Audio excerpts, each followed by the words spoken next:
Hi guys, James at Rampant Lion Reviews again for you today with another beer review. For this one we are going to head over to America once again. So this is yet another one of the beers that I brought back with me from my recent trip over there. And for this one, a huge shout out to Tabor, who very kindly donated this beer to me to review for you here on the channel. One of his favourite breweries from Colorado in fact. So for this one we are going to go to Boulder, which is a little bit to the northwest of Denver, a very good beer city these days, and Colorado generally is one of the bigger craft beer states. At least, you know, it's one of the ones that we always heard about over here in Europe. And for this one, we're going to try my first beer from Gunbarrel Brewing Company. Now, this one is the Velvet Sea. It comes in at 5.7% ABV. It's a New England style IPA. It's got Citra and Galaxy hops in it, and it's also got some lactose vanilla beans and some Japanese matcha green tea in it. It's supposed to be inspired by Japanese mochi treats actually, so really looking forward to trying this one. And as always, I hope you guys enjoy my take on this beer. I have actually had a little taste of this beer before. Tabor bought a 4-pack of this to the wedding with him. That I was over there for, and he let me try it, so I have had a little taste of this one, but I'm really looking forward to doing a more kind of in-depth analysis of this beer for you. So as always, I hope you guys enjoy my take on this beer. So anyway, as is usual with my reviews then, I'll tell you a little bit about the brewery before we taste the beer. If you want to get straight to the tasting, just fast forward. All the usual links are in the description below. That's the brewery website, the link to my other reviews that I'll hopefully be able to do in the future from Gunbarrel Brewing Company. Very first time I'm filming a review for these guys. There's all the usual social media. If you want to see more beer reviews, do please consider subscribing to the channel. The whole channel, of course, has a geography-based tagging system, so you can go into the homepage and search for beer based on country, city, state, county, prefecture, whatever it is you're interested in. Do check out the playlist of beers from different countries. There is one there for all the American beers that I've reviewed for you. That's constantly being added to. And as always, please do get in touch and let me know some of the other beers and breweries that you guys would like to see me review. It's always great to hear from you guys that are watching the videos, and the support that you show the channel is hugely appreciated. So anyway, to tell you a little bit about Gunbarrel Brewing Company then. So Gunbarrel Brewing Company were founded back in 2016 by Jamie Fox along with his wife Marie, and they've been found in Boulder in Colorado, as I mentioned to you, a little bit to the northwest of Denver, which is pretty much right in the centre of the state if memory serves me correctly. But Jamie was a home brewer for a number of years, and he also received a brewing education from the Siebel Institute in Chicago, which is a really world-renowned brewing school, and in fact it's the main reason that you have so many breweries in the Chicago area. But he also holds a PhD in neuroscience, and I think I read that he'd been messing around with home brewing for somewhere in the region of 16 years actually, so you know, very, very experienced guy starting up this company. Marie, on the other hand, has a background in marketing, graphic design and web development, and so she takes quite an active role in the business side of the brewery, and you know, all the design element and things like this. And some of the artwork that you see on the cans from this brewery is pretty damn impressive actually, so you know, I take my hat off to Marie for that. But these guys signed a lease on a 20,000 square foot facility in Winchester Circle in the Gunbarrel area of Boulder in Colorado at the end of 2016, and apparently they'd searched for a suitable premises for a period of about 3 years, so they were very, very persistent in actually getting hold of an area that was suitable for them. But they started off with this kind of small 10-barrel brewery along with a 1-barrel pilot system, and they said that this place basically gave them plenty of space to also do some sour beers. You know, you have to have a lot of infrastructure there for barrel aging and stuff like that as well, and it also allowed them to produce a lot of imperial stouts and barrel age them and stuff like that as well. They have an on-site tap room as well, which is 3,200 square feet, and this is open every day for a couple of hours at the moment. So as of June 2019, they've produced around 110 different types of beer, and they've got a whole variety of different styles. A lot of them seem to be New England IPAs and pale ales and stuff when I was scrolling through the list on Untappd, but there are a good number of sour beers in there. I did spy a Scotch ale, I spied a few porters and stouts and stuff like that as well. So mainly it's a brewery that focuses on IPAs and sours, if you like, top fermented beers, but they do have a good number of other things in there as well if you're more a fan of your dark beers. I'd love to try their Scotch ale. It was named Begbie after one of the characters in Trainspotting actually, so I'd really love to review the Scotch ale. I always enjoy reviewing my native beer style, if you like, from different parts of the world, so hopefully I can review one of those for you in the future. But yeah, that was all the information I was really able to find on Gunbarrel Brewing Company. Quite a new brewery, I mean, only really being active since about 2016, so a little bit under 3 years old at the moment, if you like. So yeah, but it's one that Tabor rates very, very highly, and once again a huge shout out to him for making this review possible. But yeah, let's get on to the actual tasting of this beer itself. If you want to learn a little bit more about the brewery, you can of course check out the brewery website. They do have a blog in there that you can have a look at. You can follow them on Facebook and Instagram, and that will keep you up to date with all the latest goings on, and you can check out the lists of their different beers on Rate Beer and Untappd as well. So yeah, let's get on to the actual tasting of this beer itself then. So as I mentioned to you at the start of the video, this one is a 5.7% New England style IPA. It's hopped with Galaxy and Citra, according to the website. And it's got a malt base of flaked oats and wheat malt with vanilla beans, lactose, and also some Japanese matcha green tea added to it. So it was supposed to be have been inspired by Japanese mochi treats. From what I remember, the mochi treat is the one that's the very kind of hot rice cake thing, if I'm remembering correctly. My girlfriend is Japanese, of course, and she tells me the names of all these different foods, and I love Japanese food, but you know, I always forget the names of the things. But yeah, a lovely bit of artwork on this beer, I have to say. I'm sure that it's Marie that's probably behind that, but you know, it really reminds you of some of the different patterns and stuff you'll see on the walls in tatami rooms and stuff like that. Some of the Japanese artwork, the oriental artwork, is absolutely beautiful, and I think that this can is, you know, really nicely designed. If you go onto the back of it there you can see the Gunbarrel Brewing Company.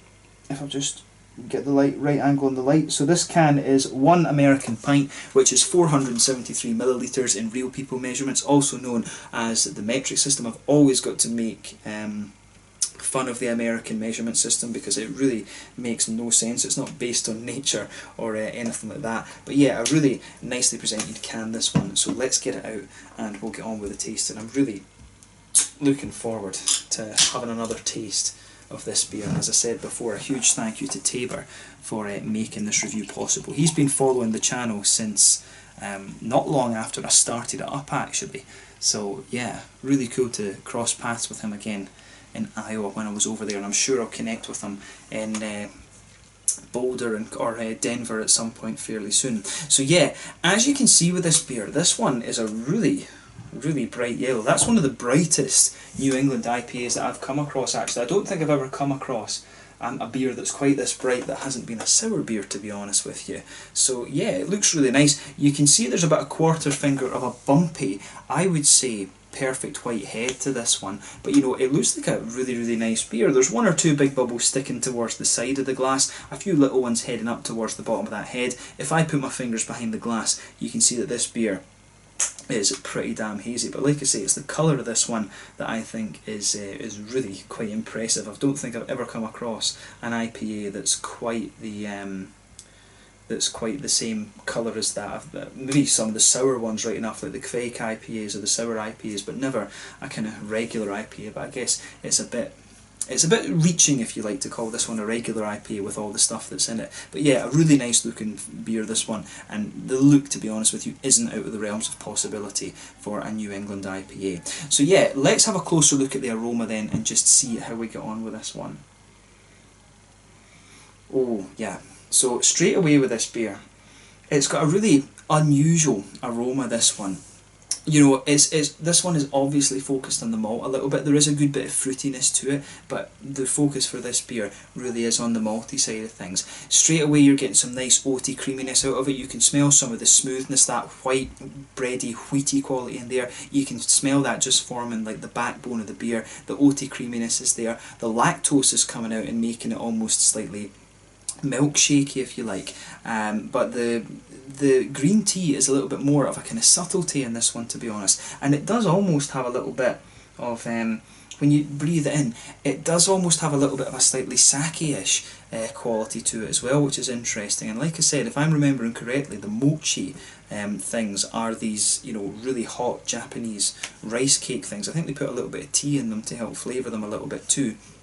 But the mochi rice cakes, this beer, it does almost have a little bit of that kind of sake quality to it. And I did notice that a few brewers in Sweden, such as Dugas Brewery, they've been using a little bit of rice in their malt bases of the New England IPAs to give it that little oily quality. And if you try some of the Japanese craft beers, they do that as well. A lot of them, of course, were sake brewers that moved into brewing craft beer, so they use some of their old sake techniques, and quite often you'll find some rice in the malt base. It works really well, and the aroma of this beer, in fairness, actually does remind me of the aroma of some of the, it reminds me of some of the aromas that you'll get from the likes of maybe Uchu Brewing. Space Brewing over in Japan, you like Shiga Kogen beer and stuff like that, and even Isakadoya over in Japan too. So it's a really interesting beer, this one. It does remind me a little bit of some of the Japanese craft beers when I smell it. But at the same time it does have a more American fruitiness to it. The Japanese beers are always quite sweet in the malt base, but they're always a little bit more oily in their fruits. The fruits coming out of this beer are almost quite pungent, to be honest with you. But I mean, when you think about what's in the malt base of this one, it does come across quite nicely. And there is also a little bit of a, if I was blind smelling this beer, I might think that this one's like a funky farmhouse IPA. It does have a little bit of that kind of astringency to it, which is quite interesting. So yeah, take a little bit of time and enjoy the aroma of this one before you get stuck into it, because it's definitely one of the more, should we say, unusual New England IPAs that you're going to come across. The aromas that are coming out of this one almost remind me of some of the Kvike IPAs that we're getting here in Scandinavia at the moment, and of course you're getting them over in Germany too, so just enjoy that. On the hoppy side of things then, because we haven't covered that yet, there is a nice little bit of grassiness to this beer. The green side of the hops for me is really leaning towards the grassy side of things. It's not really got too much of a floral quality to it, this beer. Definitely more of a sort of grassy note to it, but there's a lot of juicy tropical fruit in there. The Galaxy for me is giving you a nice bit of passion fruit. There is a little touch of a pineapple note in here, and there's some mangoes, which will be from the Citra, and it's got a kind of papaya-ish, apricot-y sort of thing. So to me it smells like almost like a very light, juicy, tropical fruit salad, to be honest with you. There's maybe a little touch of lychee and gooseberry kind of complexities to the beer as well, but there's a hell of a lot of stuff going on in this one. There's maybe a little touch of a slightly lemony note to there, and I wouldn't be surprised if that's coming from the yeast in this one. So take a bit of time and enjoy the aroma of this one, because it is really quite complex, to be honest with you. So yeah, let's get stuck into this beer then and see how we get on. So like I say, a 5.6% New England IPA, hot with Citra and Galaxy, malt base of flaked oats and wheat, and it's got vanilla beans, lactose, and Japanese matcha green tea added to it as well. So this one is the Velvet Seas from Gunbarrel Brewing Company in Boulder in Colorado. Huge thanks to Tabor again for making this review possible. Let's get stuck into this one. Sláinte, skål.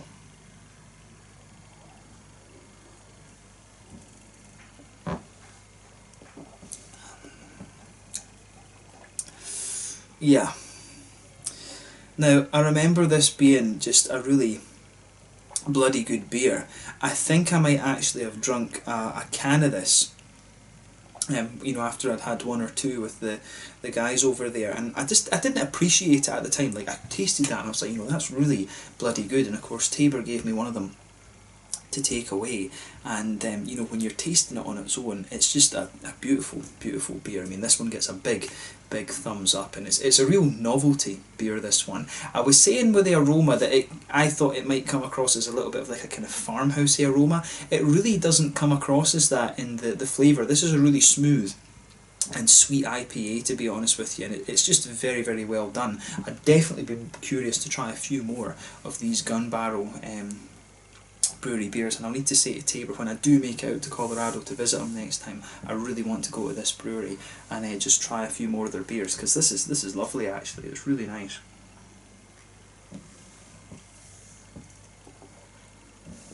So yeah, let's just break this down a little bit then.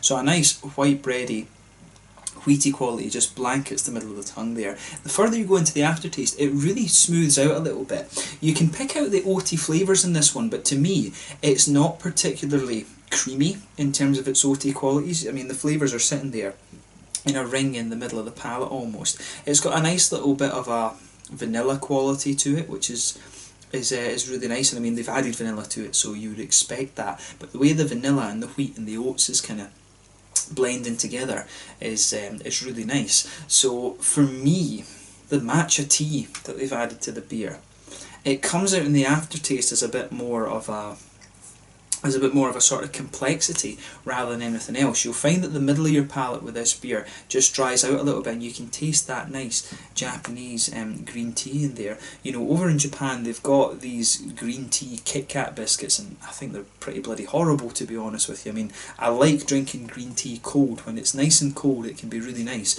but when it's hot, I just think tea tastes like nothing. For me, tea's got to be cold. Not that I drink it all that often anyway, but the way that the tea is coming out of this one is a little subtlety. You'll pick it up just kind of, if you go to the centre of your palate and then come forward a little bit, you'll just, behind the fruity part of the beer, you'll just pick up the green tea coming out of this one, and it's just like a little bit of a kind of complexity, which is really nice. It's just, you get it as the middle of your palate dries out, but the middle part of your mouth in this one is just, there's a whole host of stuff going on in this one, and this is where this beer really kind of stands out for me. It really shines in that regard. So big thumbs up to the guys at Gunbarrel Brewing Company for this one. They've pulled off a beautiful beer here.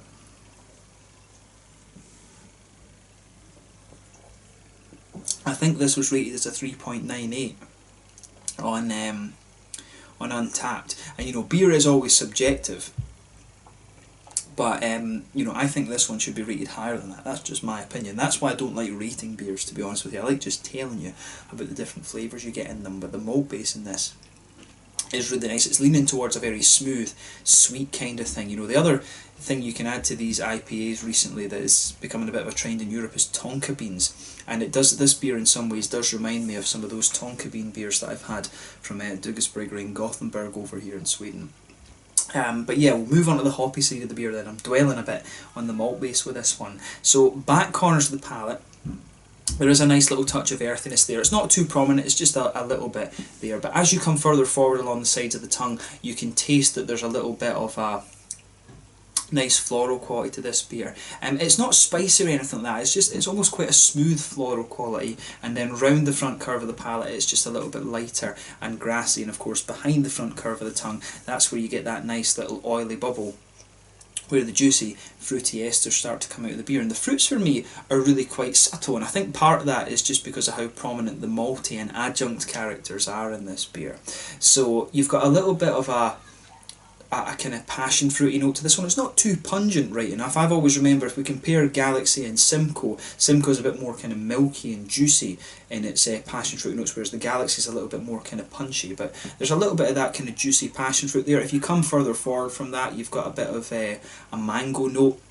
There is a little bit of a slightly papaya note, maybe some kind of apricots when you come further forward on the tongue too, and for me there's a little slight touch of a gooseberry, maybe very lightly lychee note coming out of this beer as well. But I mean, overall, the flavours that you get in this beer, this is a ridiculously complex one. At 5.6%, the level of complexity that you're getting out of this beer is pretty ridiculous. It's really quite impressive actually. So if you want a nice low ABV IPA, then this is one that's really going to suit you down to the ground. This is really beautifully done. So yeah, basically, go out and buy yourself a pack of this beer. I mean, in America you buy beer in 4-packs, you don't buy a single can, as we would here in Europe. But right enough, if I found this beer over in Copenhagen in Denmark, I'd pay the same price for one can as Americans would probably pay for a 4-pack. But this is just really nicely done. It gets a massive thumbs up from me. I'm a bit disappointed that I wasn't able to get the full 4-pack from Tabor for this one, but yeah, no, thank you to Tabor anyway for giving me this one. But I think this is a beer that it's one of my favourite beers I think that I've reviewed over the last little while actually. I really like this one. So let's move on to the mouthfeel then. So I would describe this beer as being fairly mid-bodied. Carbonation's really smooth on it. It really does lean towards the smooth, the kind of smooth side of things when it comes to the mouthfeel, to be honest with you. I would describe the mouthfeel as smooth. There's a little bit of wetness and crispness in there, but mainly quite a smooth IPA. This one, the mouthfeel is quite similar to some of the farmhouse IPAs that are going around just now, and like I said, this beer does have a little bit of that farmhousey vibe to it, but it's completely different in terms of its flavour profile, but it feels the same, if that at all makes sense. In terms of hoppy bitterness, I think you're lucky if you get 30 IBUs out of this. I don't think there's a lot in this at all. The malt base is quite smooth. It dries out a little bit, and that's when you get the more kind of green tea qualities coming out of it, which is really nice. And you've also got some lovely kind of juicy fruity qualities coming out of this one as well. So yeah, it's got everything you could want, and it's a really lovely complex New England IPA. So just get out and have a taste of this beer for yourself. I've really enjoyed reviewing this one for you. So yeah, huge thank you to Tabor for making this review possible. So let's leave it at that, because I could go on for ages about this beer. So yeah, once again, thank you for watching my beer reviews. Until the next time, please like, subscribe, share, all the usual YouTube stuff. Let me know your own thoughts on this one in the comment section below. Let me know what your favourite beers are from Gunbarrel Brewing Company. I do hope that I can try their Begbie Scotch Ale at some point. It'd be awesome to try that one. I love trying Scotch ales from different parts of the world, but this has been a beautiful, beautiful beer, and you know, just go and try it for yourself. One of my favourite ones I've reviewed over the last little while. So until the next time, Slanger just now, and I'll catch you guys later. The Velvet Seas from Gunbarrel Brewing Company in Boulder, to the northwest of Denver in Colorado over in America. Thanks again to Tabor, and I'll catch you guys very soon. Check out this beer for yourself. Slanger Skull.